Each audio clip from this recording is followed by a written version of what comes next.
Presentation of Idaho Reports on Idaho Public Television is made possible through the generous support of the Laura Moore Cunningham Foundation, committed to fulfilling the Moore family's legacy of building the great state of Idaho.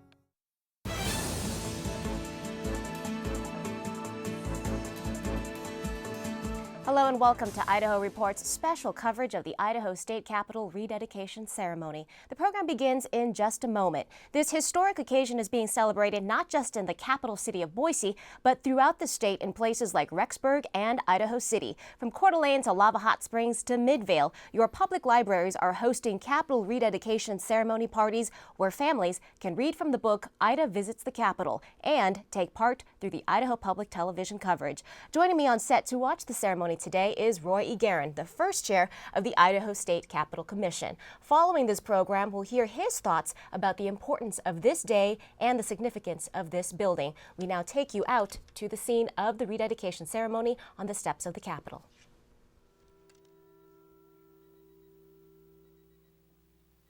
Ladies and gentlemen, I'm Roy Eiguren, and welcome to the Idaho State Capitol! I'd like to introduce today's Master of Ceremonies, a lifelong Idahoan, chairman of the Idaho Capitol Commission, who has served since its inception in 1998. Please give a warm welcome to Andy Ersted.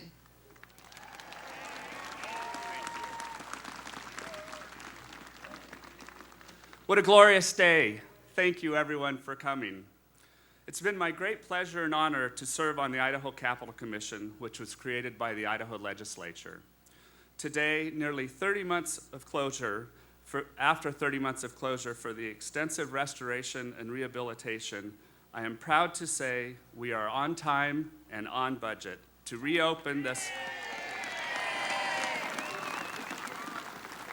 We've had to answer to them.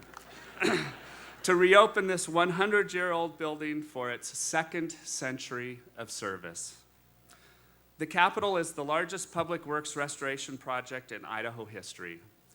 We come together today to share with you the finished product that will guarantee greater access for the people to the government as we move forward into the future. To quote the original architect of the Capitol, John Turtelot, Idaho conceived the idea in 1905 to build a capitol, which should stand as a monument before the world to truly representing the spirit of her commonwealth. Well, let me tell you, today we renew that vision for future generations.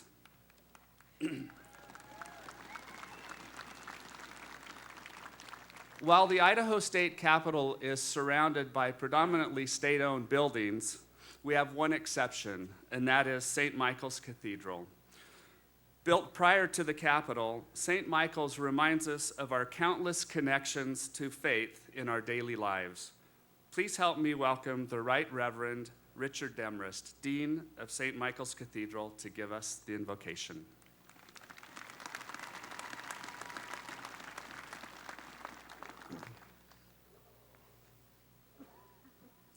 Fellow citizens, would you now join me as we offer prayer?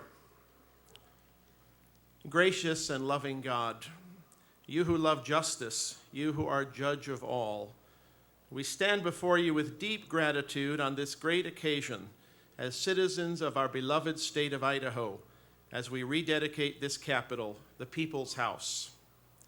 We give you thanks, O Lord, for all who have given themselves for this project, those who have shared their talents and abilities, those who envisioned this restoration, and all those who have labored long and hard to bring this project to its completion. On this special day, I ask your blessing, O God, upon all who serve the people of the great state of Idaho. Bless and guide our governor, our constitutional officers, members of the Idaho State Senate, members of the Idaho House of Representatives, all elected officials, their faithful staff members, their loving families, and all who work for the common good of the people of Idaho. Bless the discussions and deliberations that will take place in this Capitol building, as well as the decisions that will be made by all who inhabit this great place. Through them all, and by their work, let your will be done on earth as it is in heaven. And would you, as fellow citizens, join me as we say amen. Thank you, Reverend Demarest. Sylvia Peregrina, a sixth grader and student representative from Whittier Elementary School, will lead us in the Pledge of Allegiance. Sylvia? I pledge allegiance to the flag of the United States of America and to the republic for which it stands, one nation, under God, indivisible, with liberty and justice for all. Thank you. Thank you very much, Sylvia. Fantastic job.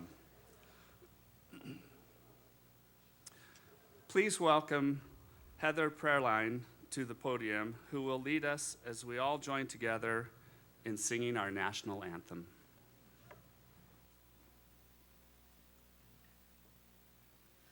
Oh, say, can you see by the dawn's early light what so proudly we hailed at the twilight's last gleaming, whose broad stripes and bright stars through the perilous fight o'er the ramparts we watched were so gallantly streaming, and the rockets' red glare, the bombs bursting in air, gave proof through the night that our flag was still there. Oh, say does that star-spangled banner yet wave o'er the land of the free and the home of the brave?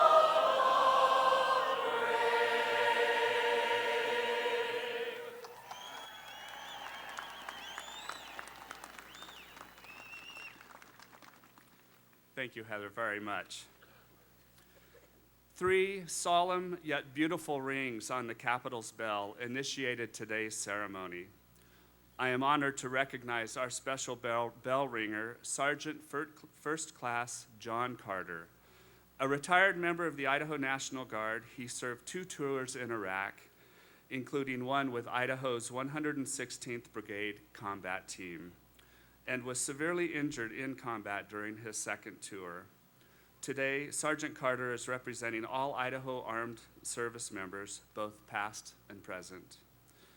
Sergeant Carter, we the people of Idaho are grateful to have those among us, as well as those before us, willing to make such sacrifices to assure the multitude of liberties we cherish as Idahoans and as Americans.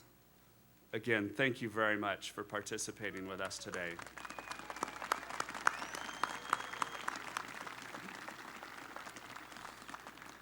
Well, we have a lot of people up here on the steps into the Capitol. It'll be easy to get past them.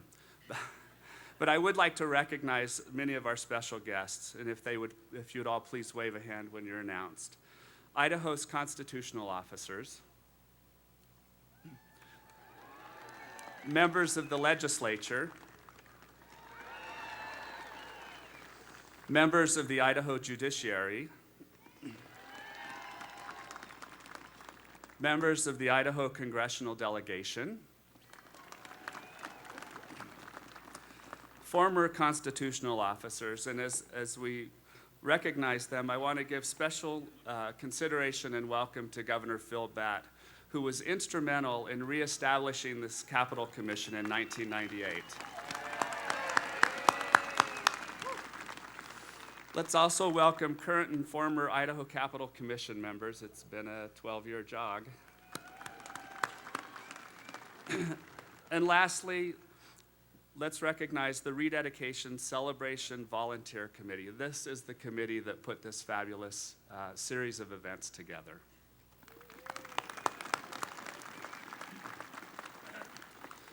Ladies and gentlemen, Please welcome the Honorable C.L. Butch Otter, Governor of the State of Idaho, and First Lady Lori Otter.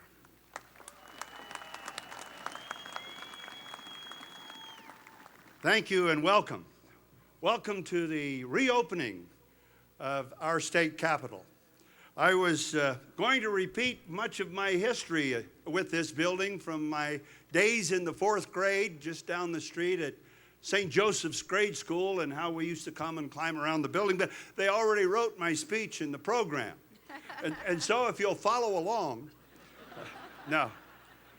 But I think as this building is dedicated to the freedom-loving people of Idaho, it's most appropriate for us to remember the wise words of a man long ago who spoke to the need for and the deserve of freedom.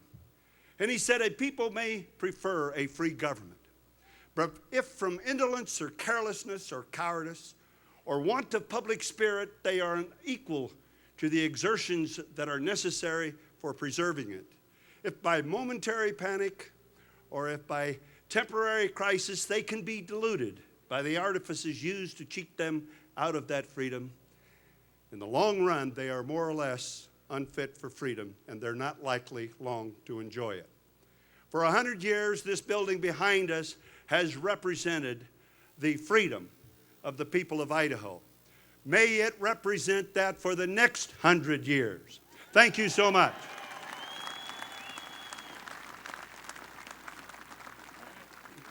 Thank you, Governor Otter. Please welcome the Honorable Robert Geddes, President Pro Tem, Idaho State Senate. Governor Otter, Lieutenant Governor Little, members of the judiciary, other distinguished guests, and most importantly, the citizens of the great state of Idaho. As we have gathered to memorialize and rededicate the work and effort that for the last 105 years established this building as the greatest symbol of the people, by the people, and for the people of our great state, I am honored to represent the Idaho State Senate and humbled to make some brief remarks. As this expansion and renovation was designed and completed, it was done in a way to honor the historical aspects of the structure by maintaining the look and the original footprint of the completed 1912 State Capitol building, while at the same time providing additional access, safety considerations, and space to allow the citizens of Idaho to feel welcome in comfortable, inviting spaces that inspire participation. We have added modern communication and transmission technology to send information and allow access to the process of government to the far reaches of our state, so that every citizen can stay abreast of the information and events that transpire within their state house. The workmanship is exquisite, and the sacrifice of the people will be substantial to fund the magnitude of this project. I give my appreciation to those who have provided such quality craftsmanship, to those who spent time designing and supervising the work along the way. I especially would like to thank and recognize the work of the Idaho Capitol Commission and legislators, especially Senator Joe Stegner and Representative Scott Bedke, who chaired the committee that made the decisions to ensure that this building remains so beautiful and functional. Idaho is a wonderfully large and diverse state. This Capitol structure is the common bond that ties us and unites us together. Thank you for participating today and sharing this great milestone in Idaho's history. May this symbol endure as a reflection of our state's sovereignty, our independence, and our freedom. May God bless Idaho.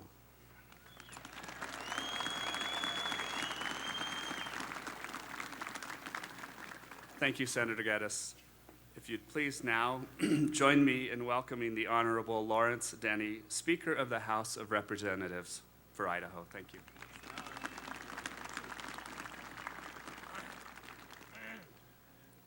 Fellow citizens of the state of Idaho, on behalf of the House of Representatives, I would like to welcome each of you here today to this rededication ceremony for the People's House. Today marks the beginning of a new era in Idaho's historical Capitol building. 90 years ago, a dedication ceremony was held in this same location to celebrate the completion of construction of this very building. Like today, the Capitol was opened to the public for their first view of this beautiful structure that represents the spirit of Idaho's citizens. Over the years, this has been the site of many momentous decisions that have affected the citizens of Idaho. Those who came before us dealt with many of the same issues that we are grappling with today, like recessions, funding of state programs and state budgets, in both good and lean years.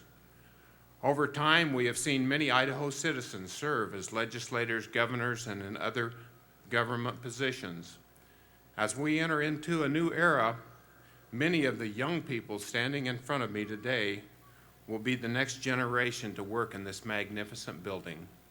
Another fine group of people will be brought together someday to complete the next step of history of this building.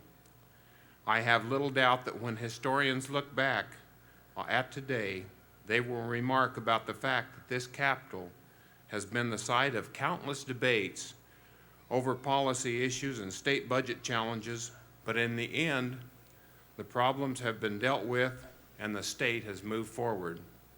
That has been true in the past, and it will continue in the future. Idaho's citizens can take pride in this beautiful historic building, the People's House. Thank you, and again, welcome.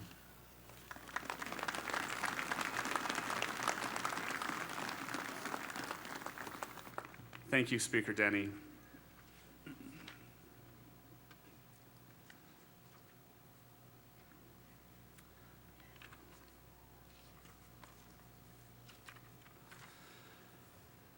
Third-generation architect Charles Hummel has a strong connection to the Idaho State Capitol.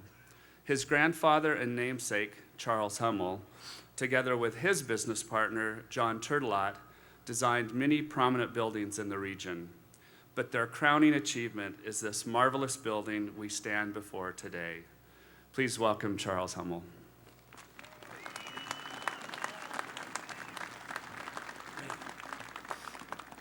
Thank you, Andy. 90 years ago, our Capitol, when it was completed in 1920, provided rooms for nearly all of Idaho's government, and as a building, it was state-of-the-art. Since then, with the growth of Idaho, the responsibilities of our state's officers and the demands on the legislature have significantly increased. So it was evident some time ago that the Capitol itself had to be enlarged and that it had ceased to be a state-of-the-art facility. The beautiful restoration with the garden-level enlargement that we celebrate today is a perfect response to those demands. We have maintained the Capitol as the People's House, a workplace in an inspirational setting, and it fulfills the dream of John Turtelot, its designer, that it be flooded with light, the light that is a symbol of the conscience and the spirit of our people. Thank you.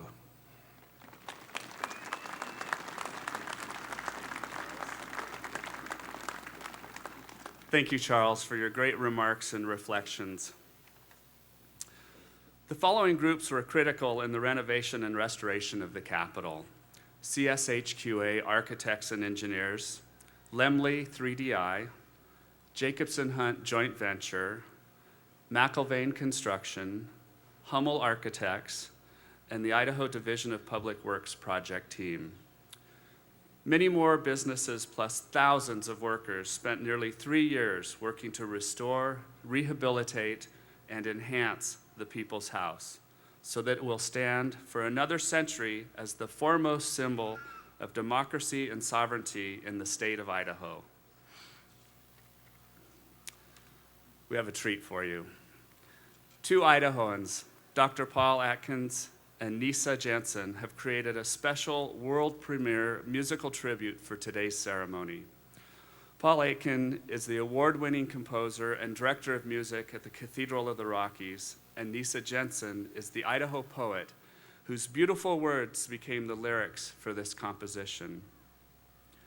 Performing this original piece of celebration music is the 25th Army Band under the direction of Chief Warrant Officer Kevin Durfee, and the Capitol Celebration Chorus, made up of over 250 talented Idaho voices from the Boise Master Chorale, the Cathedral of the Rockies, the Epworth and Chancel choirs, and the music department students of Boise, Bora, Capitol, Frank Church, and Timberline High Schools. Composer Paul Aitken will now conduct Under Eternal Sky.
Wasn't that an amazing treat?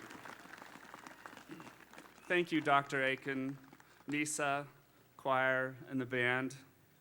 Fabulous. That was absolutely fabulous.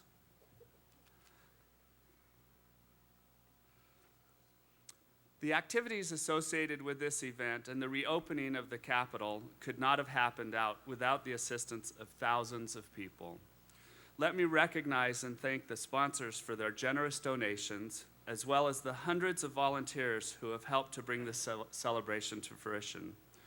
To my right are many of our sponsors, and throughout the Capitol building, you will find many of our volunteers. We could not have done it without you all. For all of you out there, you'll have a list of the ceremony sponsors at the end of your program. We appreciate the great generosity that they have displayed for us.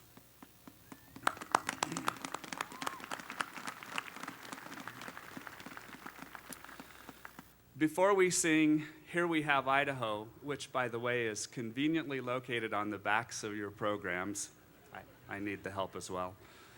I would like to have Governor and Mrs. Otter join me for a very brief presentation. The key. Governor, the Capitol Commission would like to present this key, and on it is inscribed, "Presented to Governor C.L. Butch Otter by the Idaho Capitol Commission to commemorate the restoration and rededication of the Idaho State Capitol building, January 9, 2010. But before you get it, I get to read the back of the key. We put lots of things on these. This key was made from the red oak tree planted by President Benjamin Harrison, May 8, 1891. Governor, Mrs. Otter.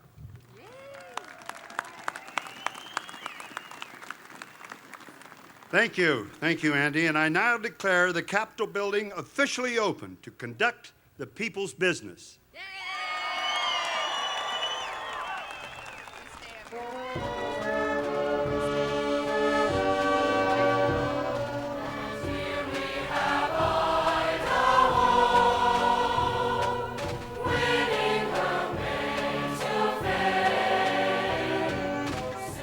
Concludes the ceremonial portion of today's rededication festivities at the newly restored and renovated Idaho State Capitol. We now turn to Roy Eiguren. You are the first chair of the modern Idaho Capitol Commission. Your thoughts on this event, culminating after 12 years of work by the Commission? It's a magnificent event. It's a great day for the state. It's a great day for all of our citizens. Really kind of an emotional moment for me. It goes back to 1997 when then Governor Phil Batt and I met, talked about the things that he'd like to leave as a legacy. One of those issues was the renovation of the Idaho State Capitol building. 13 years later, it happened. And you were the chairman of the Capitol Commission back in 1998, the first one. The ideas of the wings was not in the plans at that point. What do you think about them now? You know, I originally was skeptical about the wings, but I've become a very strong proponent for the wings. I've had a chance to go through them.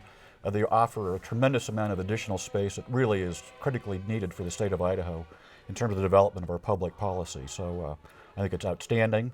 The entire project has come in on schedule and on budget, and I think that's a real tribute to my colleagues that served on the Capitol Commission and all the folks that were involved in it.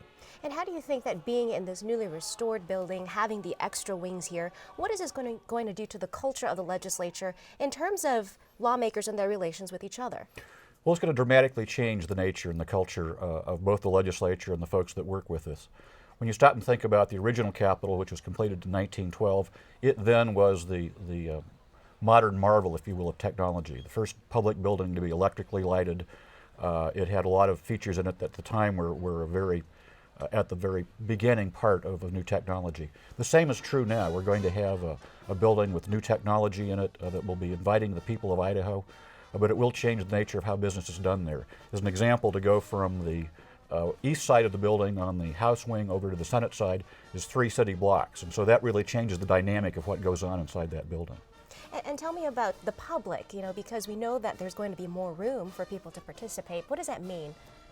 Well, I think it makes it more accessible to the public, and I think that's very important. A part of what the Capitol Commission wanted to do, as well as the legislature and the governor, is make the Capitol building more inviting for members of the public to come and testify on the public policy issues of the day.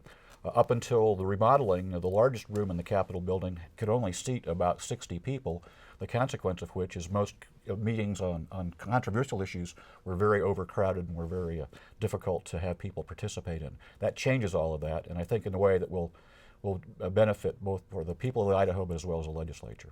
In the last 12 years, we've seen a lot of ups and downs, and was there ever a point where you were concerned? It's like, this may not happen. Yeah, there was. Actually, back in 2002, 2003, the legislature approved the funding for the restoration, both in the terms of some bonding as well as some appropriated dollars. That went away in 2003 because of the then recession that we were going through. The net effect of that was that I thought we were not going to be able to complete the restoration, and was really pretty discouraged at that point. But folks came forward. They said, no, this is really important to Idaho. This building is important to the people of Idaho and to what the state really signifies. And so the end result was in 2006, an effort was made to provide funding, which came into place, and the rest is history, as they say. The project, many people, the governor, many of the commission members have complimented the process and said, you know, what we're most proud of is, or actually the icing on the cake here, is the fact that this building and the reconstruction came in on time, on budget, which is about $122 million. Correct. Your thoughts on that? Well, I think it's a real testament, again, to the Capitol Commission and to the folks that were responsible for the construction work and the architects. The entire team that was put together did a magnificent job. I think there was a real sense that this had to be done right because it's such a showplace for the state. And so a lot of effort, a lot of time went into both developing the budget as well as the critical time frame, which is a magnificent job done by 3DI Lumley Corporation, which is nationally recognized for doing that type of work. And people from all over Idaho come to see the Capitol, but we have many viewers out there who couldn't come to the Capitol steps today. And what would you say to them in terms of trying to explain the magnitude of the changes in that building? Well, the first magnitude is there's 50,000 square feet additional that came into the building due to the wings, so it's a much larger facility. Two, for those of us that have been in the Capitol before, it's really quite inviting to go back in and see the vivid nature of what the cleanup has done. As an example, the marble, the scagliola, which are the columns in the building, are a very bright, white, shining, remarkable tribute to the architecture of the building. And so it's really quite special to be able to go into it now after having been there since I was in the 4th grade and seeing how beautiful it's become. And Charles Hummel and John Turtelot, I mean, their intention was to shine a light on government. What kind of changes are we going to see there in terms of the construction and what they've done with the lighting in that building? Well, again, the building will be very bright and white, and even the underground wings, which have skylights, are going to be full of light, which is, I think, a real tribute to the original architects. Secondly, I think the people's business will be done in a more efficient way. Legislators up to this point have not had offices. They will have offices, so they'll be able to meet and greet their constituents there. In addition to that, the building has the very best in terms of technology. And so for those folks that can't come to Idaho, they'll be able to see what goes on in the building through the continuous streaming of the television stations and programs like yours. So all in all, it's a real plus. Do you think that some citizens might even have some concerns that now that they have more office space and that they have doors to kind of be away from the public a little bit, is that going to change anything in terms of making decisions in public? You know, it might, but I think at the end of the day, it will not. The beautiful thing about Idaho is we truly do have a citizen legislature, 105 people from all walks of life, from all parts of the state that come to Boise for really a brief period of time during each year to make the laws, make the public policy of the state.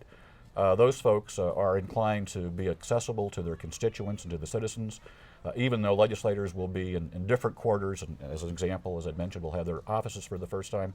I don't think that's going to change the nature of our government. It's a very open, it's a very transparent government, and I think we're really quite indebted to those legislators for the good job that they do. Let's turn back the time a bit. In 1997, you first started having conversations with then Governor Phil Batt, and tell us why you felt that it was important to discuss the future of this building at that point. Well, the context of my discussion with Governor Batt in 1997 was he had just announced that he was not going to run for re-election in 1998. Governor Batt and I have been friends for a long, long time, and so he called me in to talk about some of the things that he might consider as his standing legacy for his tenure as governor.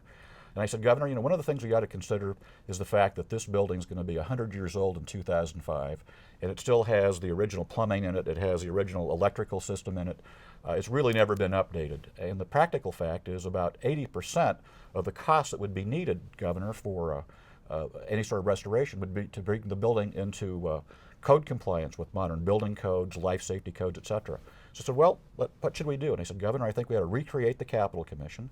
Back in 1905, we had a Capitol Commission that was responsible for building the Capitol. Let's recreate that and give them the responsibility to renovate and restore the Capitol. And he said, let's do it. We did it in the 1998 session. The commission was appointed. I had the honor to serve as the first chair, and we began this 12-year process culminating today. Do you think that this building will be able to last for another 100 years? Oh, definitely. It's made from the best of materials. It's a very solid building. It's even more solid now and obviously safer and more available to the public given all the work that's been done in terms of everything from earthquaking the building or making it earthquake-proof to providing life safety code provisions, things of that nature. So it's a much better facility. It's going to serve us well for the next 100 years. Are there any final thoughts that you'd like to share with our audience watching right now?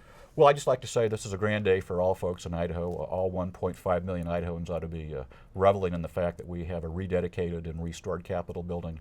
It's a real symbol and testament to the sovereignty of the state and to the great will of our people. Roy Eiguren, the first chair of the Idaho Capitol Commission, thank you so much for joining us Thank today. you. And thank My you pleasure. for giving us your knowledge to our statewide audience. We really appreciate Thanks. it. You've been watching Idaho Reports special coverage of the Idaho State Capitol rededication ceremony. And if you're not in Boise, a reminder that you can still participate in this historic day. Throughout the state, public libraries are hosting Capitol rededication ceremony parties where families can read from the book Ida Visits the Capitol. Also at 6 p.m. tonight, Idaho Public Television will broadcast the documentary Capitol of Light. For more broadcast times and information on our coverage of the Idaho State Capitol rededication, you can always visit our website at idahoptv.org. I'm Ton Tan, and thanks for watching.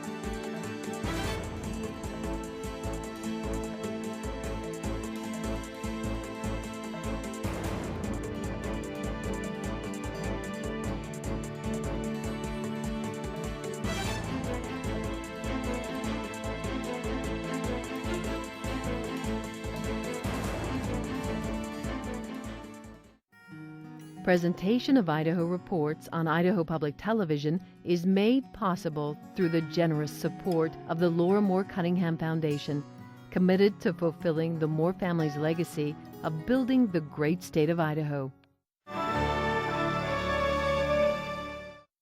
To order a copy of this program from Idaho Public Television, call our toll-free number or visit us on the World Wide Web